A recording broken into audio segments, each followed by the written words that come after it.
Hello friends, स्वागत है आपका हमारे यूट्यूब चैनल जीके ट्रैकर पे। देखिए, अगर आप किसी भी एग्ज़ाम की तैयारी कर रहे हैं, चाहे वो उत्तराखंड की तैयारी कर रहे हो, चाहे सेंटर की तैयारी कर रहे हो, रेलवे, एसएससी, किसी भी एग्ज़ाम की, सामान्य अध्ययन, general knowledge, GS, general study बहुत इंपॉर्टेंट रोल प्ले करते हैं। उससे प्रश्न वहाँ पर पूछे जाते हैं। तो हम यहाँ पर एक सीरीज शुरू कर रहे हैं जिसमें मैं आपको एमसीक्यूज़ यहाँ पर लेकर आया हूँ और सारे प्रीवियस ईयर के क्वेश्चन हैं और कुछ ऐसे ही प्रश्न अगर आप देखेंगे जाकर तो आपको उत्तराखंड के पेपर में भी देखने को मिलेंगे। ठीक है, तो बहुत इंपॉर्टेंट सीरीज़ है। 30 क्वेश्चन इसमें मैं लेकर आया हूँ। पहला वीडियो है इस सीरीज़ का। आप मुझे स्कोर करके अपना कमेंट यहाँ पर अपना स्कोर जो है वो कमेंट करके ज़रूर बताइए। ठीक है, और आपका सपोर्ट अगर इस सीरीज़ को मिलता है तो मैं इस सीरीज़ में कोशिश करूँगा कि मैं नंबर ऑफ़ क्वेश्चंस को बढ़ाऊँ यहाँ पर। चलिए फ्रेंड, इस वीडियो को शुरू करते हैं। पहला क्वेश्चन है, व्यवसाय शुरू करने के लिए आवश्यक वित्त क्या कहलाता है? यानी कि अगर आपको कोई बिजनेस शुरू करना है तो उसके लिए जो रिक्वायर जो पैसा है उसे क्या कहा जाता है? और सही आंसर है पूंजी। उसको पूंजी कहते हैं। बहुत ही इजी क्वेश्चन है। अगला है, भारत में उत्पादन का कौन सा घटक प्रचुर मात्रा में है? तो उत्पादन का कौन सा घटक प्रचुर मात्रा में? देखिए, मशीनें लिमिटेड है, पैसा भी लिमिटेड है, कोई अनलिमिटेड नहीं है। ठीक है, अगर कोई कंपनी है, आप कंपनी को ध्यान में रखिए। देखिए ना, आपके पास श्रमिक है बहुत सारे, क्योंकि काम करने के लिए सभी लोग तैयार है वहाँ पर। आप मशीनें लिमिटेड ला सकते हैं, पैसा आपके पास लिमिटेड है, लेकिन श्रमिक कितने हैं? आप श्रमिक आप जितने ज़्यादा लगा सकते हैं अपने अकॉर्डिंग। ठीक है, अगला है, भारतीय संविधान के किस अनुसूची में राज्य के नाम तथा संघ राज्य क्षेत्र के बारे में बताया गया है? यानी कि राज्यों के नाम और उनके बॉर्डर ऑर्डर के बारे में किस अनुसूची में बताया गया है? तो सही आंसर है इसका पहली अनुसूची में। ठीक है, अगर आपने अभी तक मेरी उत्तराखंड जो मैं वाली बात करता हूँ, किसमें थ्योरी की क्लासेस जो चल रही हैं संविधान की वाली, नहीं देखिए अनुसूची वाली वीडियो, जिसमें मैंने आपको 1 से लेकर 12 अनुसूचियाँ सभी के बारे में बताया है डिटेल में। आप उसको जाके देख सकते हैं। छोटी सी वीडियो है, बहुत जल्दी आपको उसमें रिविजन हो जाएगा और दोबारा आप कभी नहीं भूलेंगे कि किस अनुसूची में कौन सा है। ऐसे ही प्रश्न बनते हैं एग्जाम में और ये भी एग्जाम का ही प्रश्न है। भारतीय संविधान के कौन से अनुच्छेद में जीवन तथा दैहिक स्वतंत्रता के अधिकार की व्याख्या दी गई है? तो सही आंसर है अनुच्छेद 21 में। आर्टिकल 21 बताता है जीवन की स्वतंत्रता और दैहिक स्वतंत्रता के बारे में। ठीक है, अगला प्रश्न है, मौर्य वंश के किस शासक ने अभिलेखों द्वारा जनता तक अपना संदेश पहुंचाने का प्रयास किया था? तो सही आंसर है इसका ऑप्शन डी, अशोक। अशोक किस वंश का शासक था? यह मौर्य वंश का संस्थापक था। और जो अभिलेख चलाने की जो प्रथा थी, अभिलेख अपने बनाने की प्रथा थी, वो सबसे पहले अशोक ने ही शुरू की थी। ठीक है, अशोक किसका पुत्र था? इन दोनों में से ये आप मुझे कमेंट करके बताएं, अशोक किसका पुत्र था? इन दोनों में से एक जो है वो हर्यक वंश का संस्थापक है। ठीक है, और दूसरा जो है वो अशोक का पिता है। कंफ्यूजिंग होता है, इसलिए इसको आप बताएंगे। अगला है, 1905 से पहले ब्रिटिश भारत का सबसे बड़ा प्रांत कौन सा था? तो इस क्वेश्चन का सही आंसर है बंगाल। 1905 से पहले ब्रिटिश भारत का सबसे बड़ा प्रांत था बंगाल, और 1905 में आपको पता है बंगाल विभाजन कर दिया जाता है पूर्वी बंगाल और पश्चिमी बंगाल में। इसीलिए किया जाता है क्योंकि एक तो बहुत बड़ा प्रांत था ये, इसको कंट्रोल करना आफत हो रही थी अंग्रेज़ों के लिए, इसलिए उन्होंने क्या करा, इसका विभाजन कर दिया ताकि थोड़ा इसको आसान करे कंट्रोल करने में।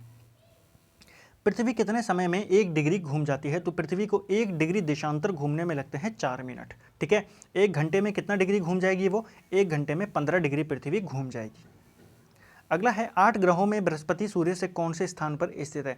देखिए, ऐसे प्रश्न पूछे जाते हैं और ऐसे ही ऑप्शन आपको दिए जाते हैं। वहाँ पर प्रेशर होता है एग्जाम में, तो इस छोटे छोटे क्वेश्चन भी आपको काफ़ी ज़्यादा हैवी लग जाते हैं, टफ लग जाते हैं।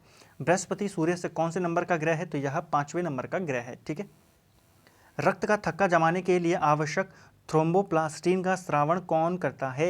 ये भी इंपॉर्टेंट क्वेश्चन है। सही जवाब है प्लेटलेट्स। ठीक है, जो प्लेटलेट्स होते हैं वो थ्रोम्बोप्लास्टिन का रिसाव करते हैं। ठीक है, रिसाव करते हैं उसका, जिससे क्या होता है, रक्त का थक्का यहाँ पर जमता है। क्योंकि जब चोट लगती है तो रक्त का थक्का जमना ज़रूरी होता है। ठीक है, नहीं अगर खून बहता रहा तो लगातार खून बहने से व्यक्ति की मृत्यु भी हो सकती है। अगला है, पृष्ठ से परावर्तन के बाद आने वाली प्रकाश किरण को क्या कहा जाता है? यानी कि किसी सरफेस, पृष्ठ यानी कि सरफेस, तो सरफेस से वापस आने वाली इस किरण को क्या कहा जाता है? ये प्रश्न यहाँ पर पूछा गया है। तो इसका सही आंसर है ऑप्शन सी, परावर्तित किरण यानी कि रिफ्लेक्टेड रे। अगला है, वह युक्ति जो विद्युत परिपथ की क्षति तथा संभावित आग के प्रति सुरक्षा करती है। तो विद्युत परिपथ की क्षति और संभावित आग के प्रति सुरक्षा, यानी कि जो आप बोल रहा है कि इलेक्ट्रिक सर्किट जो होता है उसको डैमेज होने से बचाती है, तो वो कौन सा है? वह होता है फ्यूज़। उसको क्या कहते हैं? उसको फ्यूज़ ही तो कहते हैं। ठीक है फ्रेंड्स, अगला है, फोटो इलेक्ट्रिक प्रभाव की घटना की खोज किसने की थी? तो जो फोटो इलेक्ट्रिक इफेक्ट था, इसकी खोज किसने की थी? यहाँ पर ये पूछ रहा है, हेनरिक हर्ट्ज ने। अगला है, फोटो इलेक्ट्रिक, किस राज्य में पत्रचित्र पट्टचित्र चित्रकारी पाई जाती है। तो पट्टचित्र क्या है? ये चित्रकारी का एक प्रकार है। ये किस राज्य में पाया जाता है? तो option B is the right answer, Orissa में पाई जाती है। ठीक है, पट्टचित्र चित्रकारी। अगला प्रश्न है, किस क्षेत्र का उद्देश्य सिर्फ लाभ अर्जित करना नहीं होता है?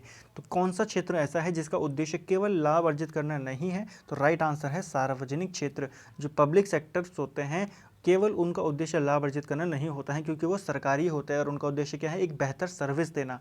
जबकि जो ज़्यादातर प्राइवेट होते हैं, उनका उससे कोई मतलब नहीं होता है कि सर्विस कैसे दे रहे हैं, उनको केवल अपना वहाँ पर प्रॉफिट होना चाहिए। ठीक है, तो इसका ऑप्शन क्या है? सार्वजनिक क्षेत्र, जिसका उद्देश्य सिर्फ, वहाँ पर देखिए सिर्फ लिखा था, यानी कि केवल लाभ नहीं है, उनको सारी चीज़ें वहाँ पर देखनी है। अगला है, निम्नलिखित में से कौन निक्षेप के औपचारिक स्रोतों में सम्मिलित है? तो इसका सही जवाब है ऑप्शन सी, सहकारिता। ये सारे प्रश्न एग्जाम में पूछे गए हैं और ऐसे ही प्रश्न आप देख लीजिएगा, आपको उत्तराखंड के एग्जाम में भी मिलेंगे, चाहे आप किसी भी स्टेट के एग्जाम की तैयारी कर रहे हो वहाँ पर आपको देखने के मिलेंगे, क्योंकि सामान्य अध्ययन भारत का है और भारत सभी के लिए समान है। ठीक है, और सामान्य अध्ययन भी सभी का समान है। भारतीय संविधान के किस अनुच्छेद में शोषण के विरुद्ध अधिकार दिया गया है? तो कौन से आर्टिकल में शोषण के विरुद्ध अधिकार की बात की गई है? ऑप्शन बी, अनुच्छेद 23 और 24 में। ठीक है, अगला प्रश्न है, महावीर की शिक्षाएं जो लगभग 1500 वर्ष पूर्व लिखी गई थी, वर्तमान में कहाँ उपस्थित है? तो यह स्थित है वल्लभी में। ठीक है, महावीर भगवान की जो शिक्षाएं हैं वो कहाँ उपस्थित है? अभी वो वल्लभी में स्थित है। अगला है, 29 मार्च 1857 को मंगल पांडे को कहाँ फांसी दी गई थी? तो मंगल पांडे को फांसी दी गई थी बैरकपुर में। अगला प्रश्न है, पल्स बीट किस में मापी जाती है? तो देखिए बहुत ही इंपॉर्टेंट क्वेश्चन है। पल्स बीट जो देखते हैं ना, डॉक्टर आपका हाथ पकड़ के आपकी नस चेक करता है, वो क्या मेजर करता है? वो आपकी धमनियों में जो रक्त बह रहा है ना, उसको चेक करता है, धमनियों की वो बीट को चेक करता है, धमनियाँ वो चेक करता है। ठीक है, ध्वनि किसमें सबसे तेज यात्रा करती है? अगला प्रश्न है, ध्वनि सबसे तेज किसमें यात्रा करती है? तो सही जवाब है इस्पात में। स्टील में ध्वनि सबसे तेज गति से यात्रा करती है। ठीक है, इनमें से। अगला है, संगठित फाइलों को निम्न में से कहाँ संग्रहित किया जाता है? तो सही जवाब है इसका ऑप्शन डी, फिलर में। ठीक है फ्रेंड्स। अगला है, किस अम्ल का प्रयोग कार की बैटरी में किया जाता है? तो कार की बैटरी में प्रयोग किया जाता है H2SO4 का। ठीक है, सल्फ्यूरिक अम्ल। Business at the speed of thoughts, ये पुस्तक किसकी है? देखिए इंपॉर्टेंट पुस्तक है, business at the speed of thoughts, यह लिखी है बिल गेट्स ने। अगला प्रश्न है, भारतीय संविधान में कितने मौलिक अधिकार उल्लेखित हैं? तो भारत के संविधान में जो मौलिक अधिकार है उनकी संख्या है 6। पहले 7 थे, लेकिन फिर क्या करा, संपत्ति के अधिकार को मौलिक अधिकार से हटाकर क्या बना दिया गया? कानूनी अधिकार बना दिया गया। अगला प्रश्न है, निम्नलिखित में से किन अनुच्छेद को आपातकाल के दौरान स्थगित नहीं किया जा सकता? तो कौन सा अनुच्छेद है जिसको आपातकाल के दौरान स्थगित नहीं किया जा सकता? अनुच्छेद 21 और अनुच्छेद 20। ये दोनों आर्टिकल ऐसे आर्टिकल हैं जिनको इमरजेंसी के दौरान भी आप सस्पेंड नहीं कर सकते हो। भारत का प्रथम गवर्नर जनरल कौन था? इंपॉर्टेंट क्वेश्चन है, बहुत ज़्यादा रिपीटेड क्वेश्चन है, विलियम बेंटिक। न्याय सूत्र किसने लिखी है? देखिए अलग अलग यहाँ पर किताबें, जैसे न्याय सूत्र पूछता है, ठीक है, योग दर्शन पूछ लेता है, तो यहाँ पर केवल न्याय सूत्र पूछ रहा है, तो न्याय सूत्र लिखी है गौतम मुनि ने। ठीक है, मरियाना गर्त पृथ्वी के पानी में गहरा गर्त है, सर्वाधिक गहरा गर्त है, यह किस महासागर में स्थित है? तो जो ये मरियाना गर्त है ये कहाँ स्थित है? प्रशांत महासागर में स्थित है। मसाई जनजाति किस देश में निवास करती है? तो जो ये मसाई जनजाति है ये निवास करती है केनिया में। ऑप्शन बी इसका राइट आंसर है। आज का अंतिम प्रश्न है, निम्नलिखित में से किस अंग से पेसमेकर संबंधित है? तो पेसमेकर का संबंध है हृदय से। ठीक है, जो पेसमेकर शब्द है, कई बार ये रिपीटेड क्वेश्चन है, पेसमेकर शब्द का संबंध है हार्ट से। ठीक है, हृदय से। तो फ्रेंड्स ये थे हमारे जीएस के 30 क्वेश्चंस। ठीक है, किसी भी एग्जाम की आप तैयारी करें, जीएस की बहुत इंपॉर्टेंट क्वेश्चंस थे। और मैं आपको बताऊं मैंने इन क्वेश्चंस को कहाँ से लिया है, तो सीजीएल में ये क्वेश्चन पूछे जा चुके हैं, सारे प्रश्न मैंने वहाँ से इनको लिए हैं। ठीक है, तो उम्मीद आपको वीडियो पसंद आया होगा। आपका कितना स्कोर आता है वो मुझे कमेंट करके ज़रूर बताएं, और किसी क्वेश्चन को लेकर अगर आपको कोई डाउट है तो वो मुझे पूछें आप, मैं उनको अगली वीडियो में क्लियर करने की कोशिश करूँगा। ठीक है फ्रेंड्स, अगर आपको वीडियो पसंद आती है, वीडियो को लाइक कीजिए, शेयर कीजिए, चैनल को सपोर्ट कीजिए, और दूसरी वीडियोज़ को देखने के लिए आप हमारे चैनल पर जाके देख सकते हैं। ठीक है, संविधान की जो थ्योरी की क्लासेस चल रही है उनको ज़रूर देखिएगा, वहाँ पे मैं अनुसूची तक आपको बता चुका हूँ क्लियर करके, कौन कौन सी अनुसूची किस चीज़ के लिए होती है। उससे पहले मैंने संवैधानिक इतिहास वहाँ पर बता चुका हूँ मैं, बहुत ही इंपॉर्टेंट वीडियो, आप उनको जाके देख सकते हैं। Thank you friends.